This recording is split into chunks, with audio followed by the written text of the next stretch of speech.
Peut-on être né criminel ou encore peut-on avoir un destin criminel?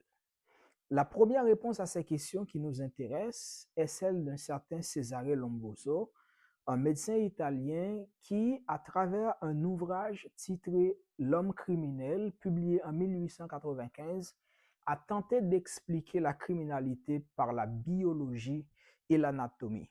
Il a accouché la théorie du criminel né et a avancé la thèse selon laquelle la criminalité est héréditaire, ce qui signifie qu'un homme criminel peut transmettre ses gènes à son enfant, lesquels gènes le prédestineront à être criminel.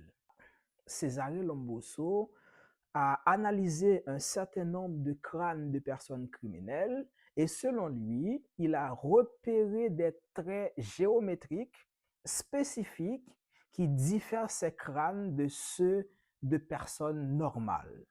Pour Cesare Lombroso, le criminel né est un individu amoral qui commet des crimes par nécessité biologique. Je vous préviens tout de suite que cette théorie n'a pas survécu à l'épreuve du temps. Toujours dans la quête de réponses à nos questions, nous nous intéressons maintenant à la sociologie. Et le premier personnage qui nous est venu en tête, c'est un certain Émile Durkheim, pour être reconnu comme père du déterminisme social.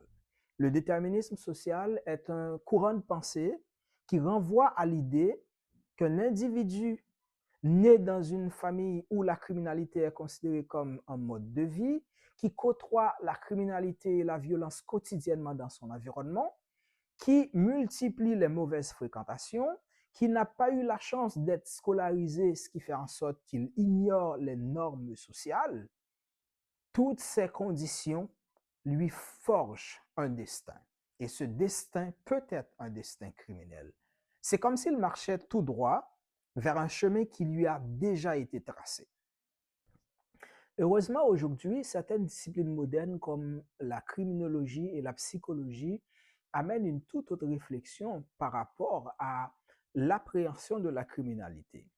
Et l'approche qui nous intéresse le plus, c'est celle où la criminalité est expliquée à travers trois facteurs.